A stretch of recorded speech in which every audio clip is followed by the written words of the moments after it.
नमस्कार दर्शक बंधु मु प्रदीप आपण मानक स्वागत करुच्ची आज आउ एक नुआ भिडियो तो राज्यर समस्त चाषी भाई भौणी मानक पई गोटे बहुत बड़ इम्पोर्टाट अपडेट रही। जदि आपण माने सीएम किसान योजनार टंका पाइबा पई चाहुचंती एवं नुआ वर्ष जो आपण मानक सीएम किसान योजनार टंका मिलिबो ता पई आज आपण मानक पई गोटे शेष दिन रही। अर्थात चलित 2025 आज जो शेष दिन यही शेष दिन अवसर में राज्यर समस्त चाषी और भाई भौणी मानक पई जो माने भी सीएम किसान योजनार सहायता राशि पाइबा चाहते ताले सेमानक पई गोटे बहुत बड़ इम्पोर्टाट अपडेट रही। तेणु आसतु आज भिडियो जो सीएम किसान योजनार आवेदन को नहीं आज कौन रही अपडेट एवं आज जदि आपण मैंने यही कामटी करूना ताले 2026 रे बा नुआ वर्ष रे आपण मानक जो सीएम किसान योजनार टंका मिलवाई जाऊँगी से आपण मैंने वंचित हेबे। तो कौन रही अपडेट आसतु आज भिडियो से विषय संपूर्ण डिटेल्स जानिबा। ता पूर्व जदि चैनल को प्रथम दर विजिट करछंती वीडियो को लाइक करेंगे, चैनल को सब्सक्राइब करने सहित पाखे थिबा बेल आइकन को क्लिक करी ऑल ले सेट कर दियंतु। तो देखंतु सीएम किसान योजना रे राज्य सरकार तरफ राज्यर क्षुद्र और नाममात्र चाषी को वार्षिक 4000 टंकार सहायता प्रदान करा जाउची। ठीक से भली जो माने भूमिहीन परिवार चाषी रही सेमानकु टोटाल 12,500 टंका जहाँकि सीएम किसान योजना माध्यम राज्य सरकार प्रदान करुँच। तेणु बहु जन चाषी और भाई भौणी मैंने रही जो माने सीएम किसान योजना रे वर्तमान सुधा कौन भी सहायता पाई पारु नाहंती एवं जो माने भी सहायता पाउचंती विभिन्न समय आपण मानकर किछि भूल पाई बा आपण मानकर कौनसी गोटे अपडेट जदि आपण मान करूनाहांती ताले सेथिरु मध्ये आपण माने वंचित होउचंती। तेणु ठीक सेही भली वर्तमान राज्य सरकार तरफ जो सीएम किसान गाइडलाइन थिला जे जो माने सीएम किसान योजना रे टंका पाउचंती बा आपण माने जदि सीएम किसान ले निजको नुआ करी शामिल करिया पई चाहुचंती ताले 31 डिसेंबर पूर्वरु आपण माने निज निजर जहाँकि सीएम किसान ले रजिस्ट्रेशन करदेवा निहाती आवश्यक। या सहित जो माने नुआ करी पंजीकरण करेंगे से आज आवेदन शेष तारीख रही पूर्वर जो माने सीएम किसान योजना रे टंका पाउचंती सेमानक पई मध्य आज गोटे बहुत बड़ इम्पोर्टाट अपडेट रही जोटा कि आपण माने जानिथिबे निज निजर स्टाटस आपण माने जेतेबेले चेक करुथिबे स्टाटस चेक कला परे मैंडेटरी पैरामीटर रे बहुत चाषी और भाई भौणी मानकर कौन रही ना लेकिंग ऑफ डिटेल्स देखौची कहार कार रीएप्लाई ऑप्शन आसुची। तो यही सब चाषी मानक पई जोटा कि आज राति सुधा आपण माने जदि सीएम किसान ले निज निजर नुआ रजिस्ट्रेशन बा रीएप्लाई करूनाहांती ताले आपण माने सीएम किसान लु वंचित हेबे। या सहित जो चाषी और भाई भौणी माने वर्तमान सुधा सीएम किसान ले आवेदन करि नाहांती सेमाने आज जाकि आवेदन करनबा निहाती आवश्यक। देखंतु आपण मानक नाम रे जमी थाउ बा न थाउ बा आपण माने भूमिहीन परिवार रे मध्य हेइतिले सीएम किसान ले आपण माने पाई परिबे। देखंतु वर्तमान जो नियम रही पीएम किसान पाई आपण माने जहाँकि निज नाम रे जमी रहिबा निहाती दरकार आपण मानकर फार्मर रजिस्ट्रेशन करबा निहाती दरकार किंतु जो सीएम किसान ले वर्तमान सुधा से नियम लागू करा जाय नै एवं नुआ वर्ष पर आपण मानकर से नियम लागू करा जिवो। तेणु डिसेम्बर 31 तारीख जोटा कि आपण मानक आवेदन शेष तारीख थिला तो आज आपण माने आवेदन जदि करूनाहांती ताले सीएम किसान योजना आपण माने जहाँकि बाद पड़े। तेणु सीएम किसान ले आवेदन करने हेले सर्वप्रथम आपण मानक कृषक ओडिशा रे रजिस्ट्रेशन करने पड़ो जो माने क्षुद्र एवं नाममात्र चाषी रही सहित आपण मानकर बैंक रे डीबीटी एक्टिव थिबा निहाती दरकार। तेणु यही सब डिटेल्स आपण माने जदि ठीक करचंती तापर जाई आपण माने आवेदन करि परिबे। या सहित पूर्वरु जो मानकर आवेदन थिला बा जदि पूर्वरु आपण माने आवेदन करथिले ताले निज निजर स्टाटस बा स्थिति आपण माने चेक करबा निहाती दरकार। स्टाटस चेक कला परे बहु जनकर प्रॉब्लम रहउची जोटा कि लेकिंग ऑफ मैंडेटरी पैरामीटर रे आपण मानकर कोन रहउची ना रीएप्लाई रो ऑप्शन आछी से माने मध्य आज जाकि रीएप्लाई करिवे। पूरा डिटेल्स वीडियो सब आपण माने डिस्क्रिप्शन ले पाई जिवे।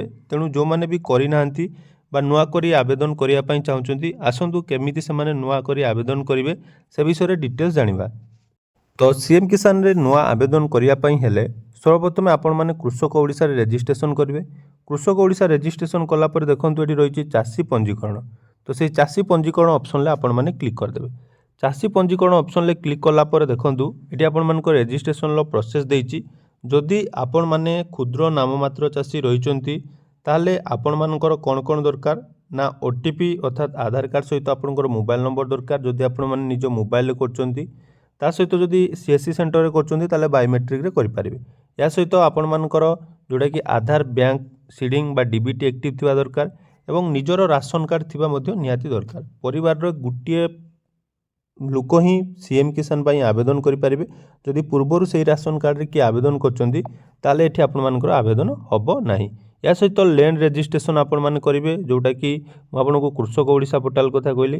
ତାପରେ ୟୁନିକ୍ ମୋବାଇଲ୍ ନମ୍ବର, ଅର୍ଥାତ୍ ଯେଉଁ ମୋବାଇଲ୍ ନମ୍ବର ଏଠି ଆପଣମାନେ ଦେବେ ସେ ନମ୍ବରରେ ମଧ୍ୟ କେହି ଆବେଦନ କରିନଥିବା ଦରକାର। ଏହା ହେଲା ସ୍ମଲ୍ ଏବଂ ମାର୍ଜିନାଲ୍ ଫାର୍ମର ପାଇଁ। ଏବଂ ଯେଉଁମାନେ ଲ୍ୟାଣ୍ଡଲେସ୍ ଫ୍ୟାମିଲିର ରହିଛନ୍ତି ବା ଭୂମିହୀନ ପରିବାର, ସେମାନେ ତାଙ୍କର ଜବ୍ କାର୍ଡ଼ ଦେଇ ଏଠି ସିଏମ୍ କିଷାନ ପାଇଁ ଯାହାକି ଆବେଦନ କରିପାରିବେ। ତେଣୁ ଏଠି ଆପଣମାନେ ଟର୍ମ ଆଣ୍ଡ କଣ୍ଡିସନ୍ ବା ଡିକ୍ଲାରେସନ୍ରେ କ୍ଲିକ୍ କଲା ପରେ ପ୍ରୋସିଡ୍ ଅପସନ୍ରେ କ୍ଲିକ୍ କରିବେ। ତ ଯେତେବେଳେ ପ୍ରୋସିଡ୍ ଅପସନ୍ରେ କ୍ଲିକ୍ କରୁଛନ୍ତି ଏଠି ଆପଣମାନଙ୍କର ଆସୁଛି ଯେ ଆପ୍ଲିକାଣ୍ଟଙ୍କର ଆଧାର ନମ୍ବର ଦେବେ, ତାପରେ ଯେଉଁ କ୍ୟାପ୍ଚା କୋଡ଼୍ ଅଛି ସେ କ୍ୟାପ୍ଚା କୋଡ଼୍ ଦେବେ। ତାପରେ ଦେଖନ୍ତୁ ଏଠି ଗେଟ୍ ଓଟିପି ଅପସନ୍ରେ କ୍ଲିକ୍ କରିବେ। ଯେହେତୁ ଆମେ ମୋବାଇଲରେ ଆବେଦନ କରୁଛୁ ତେଣୁ ଓଟିପିରେ କରିବା। ଯଦି ସିଏସ୍ସି ସେଣ୍ଟର ବା ମୋ ସେବା କେନ୍ଦ୍ରକୁ ଯାଉଛନ୍ତି ସେଠି ଆପଣମାନଙ୍କୁ ବିନା ଓଟିପି ଯେଉଁଟାକି ଫିଙ୍ଗର ପ୍ରିଣ୍ଟ ବା ଆଇରିସ୍ରେ ଆପଣମାନେ କରିପାରିବେ। ତ ସବୁ ଡିଟେଲ୍ସ ଦେଇସାରିଲା ପରେ ଗେଟ୍ ଓଟିପି ଅପସନ୍ରେ କ୍ଲିକ୍ କରିଦେବେ। गेट ओटीपी ऑप्शन जितेबाला आपण माने क्लिक करचंती देखंतु आपनका आधार नंबर ओटीपी वेरिफिकेशन पई एठी जाकी मेसेज टी जीवो। तेणु सेही मेसेज को एठी आपण माने जाकी जोइची 6 डिजिट रो नंबर एठी आपण मानकु एंटर करिया पई पड़िबो। तो देखंतु एंटर कर सारला परे एठी वेरीफाई ऑप्शन ले आपण माने क्लिक करिवे। तो आपण माने आधार ओटीपी सबमिट कला परे ता परवर्ती ऑप्शन आपण मानकर जाकी मोबाइल नंबर मन रखंतु एई मोबाइल नंबर टी आपण माने जोटा आधार कार्ड रे रजिस्टर मोबाइल नंबर सेटा आपण माने देई परिबे। नले आपण मानको पाखरे जदी अन्य मोबाइल नंबर अछि ताहले आपण माने मध्ये से मोबाइल नंबर एठारे एंटर करिवे। किंतु चेष्टा करिवे जोटा आधार कार्ड रे आपण मानकर मोबाइल नंबर लिंक अछि सेही मोबाइल नंबर आपण माने एठारे दवा पई। मोबाइल नंबर देई सारला परे देखंतु परवर्ती ऑप्शन रहिछि गेट मोबाइल ओटीपी। तो से गेट मोबाइल ओटीपी ऑप्शन ले आपण मानकु क्लिक करिया पई पड़िबो। तो get mobile number OTP click कला परे आपण मानकर मोबाइल नंबर को मध्य ओटीपी वेरिफिकेशन पई पुणी गुटे 6 डिजिट रो कोडटिए जीवो। तो सेही कोड को आपण मानकु एठी एंटर करिया पई पड़िबो एवं सेही कोड एंटर कर साला परे तळे देखंतु गुटे वेरीफाई ऑप्शन अछि। तो सेही वेरीफाई ऑप्शन ले आपण माने पुणी थरे क्लिक करिवे। तो ओटीपी आपण मानकर वेरीफाई हो गला। ओटीपी वेरीफाई हो सारा पर देखंतु आपण मानकर आधार नंबर मोबाइल नंबर सब डिटेल्स शो करिवो। तापर देखंतु गुटिए रहिछि फार्मर टाइप। एटा आपण मानकु जानिबा दरकार जे फार्मर टाइप कोन एवं type of resident of farmer.